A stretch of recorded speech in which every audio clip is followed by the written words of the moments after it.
So you might have seen the title of the video and you might be wondering like what is he going on about and why is the melodrama, but I do think this is a very important topic that we need to discuss, especially now that crossplay is becoming more and more prevalent.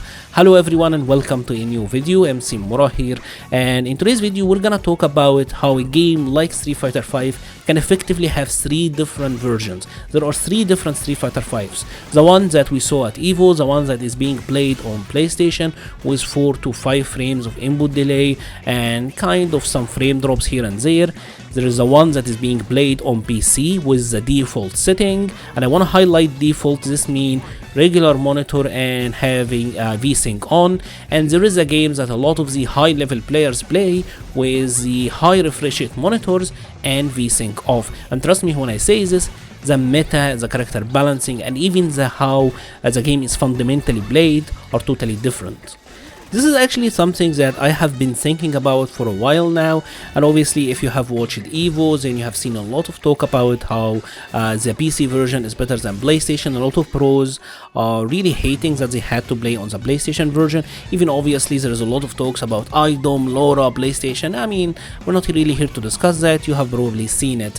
And while I was thinking about all of that, I saw this video by Jimmy, so let's check it out. Yeah, just done.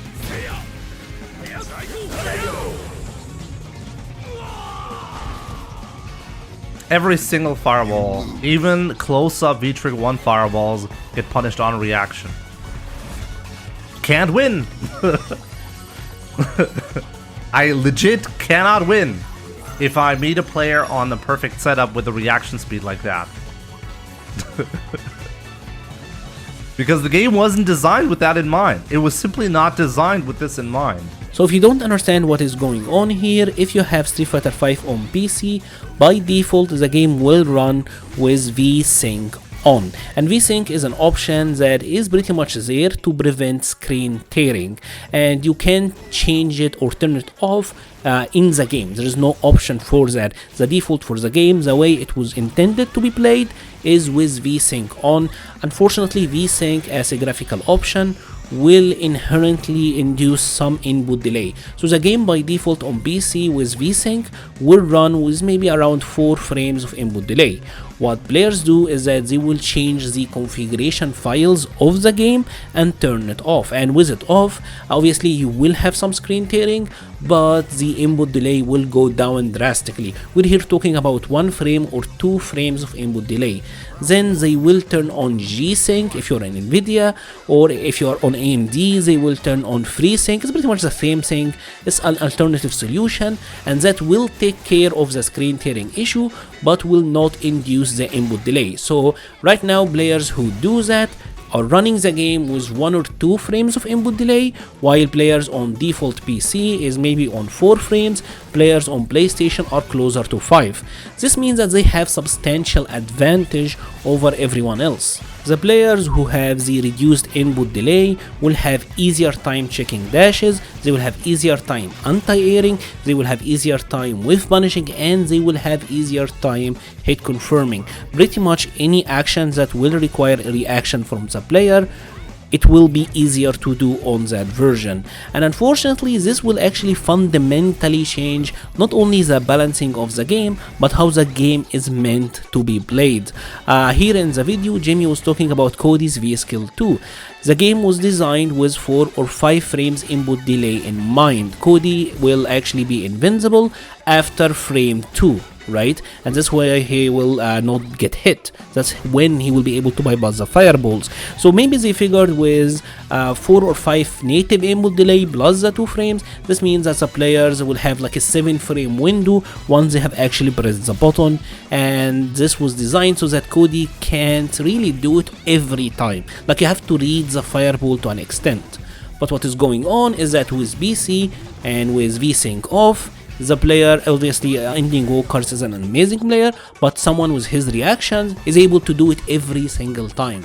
And that means that a matchup where Ryu is supposed to throw fireballs now is a matchup where he can't do that anymore. Another aspect where this becomes very important or hit confirms, right?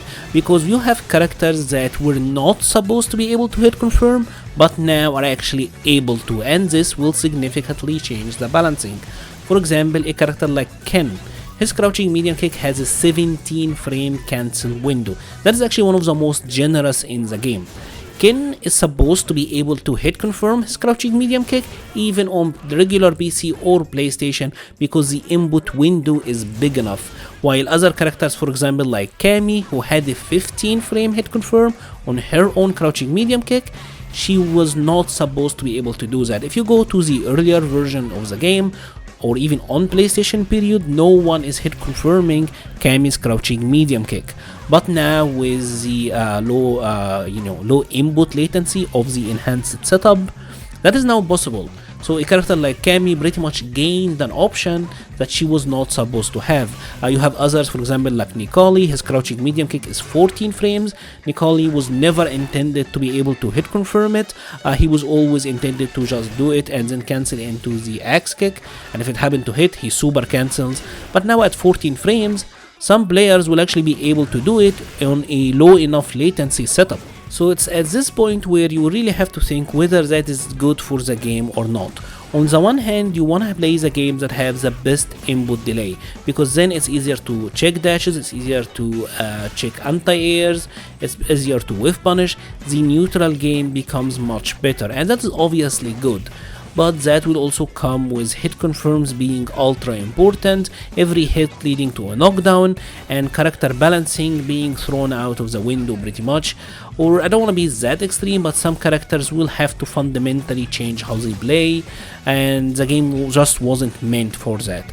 And at this point, you kind of have to look into the future as well, because Street Fighter 6, the game is about to come out, and it is confirmed that it will have crossplay. So if the same scenario happened once more, and by consoles, just consoles by default usually have VSync on, right? So if the same situation happened on Street Fighter 6, we are gonna repeat the same scenario where PC will be the place to play if you wanna have a good chance against everyone. And unfortunately, I'm not sure if that is healthy for the scene, but I don't think all hope is lost, because looking at a game like Multiverses, this game managed to make the input delay for PlayStation to actually be 2 frames of input delay.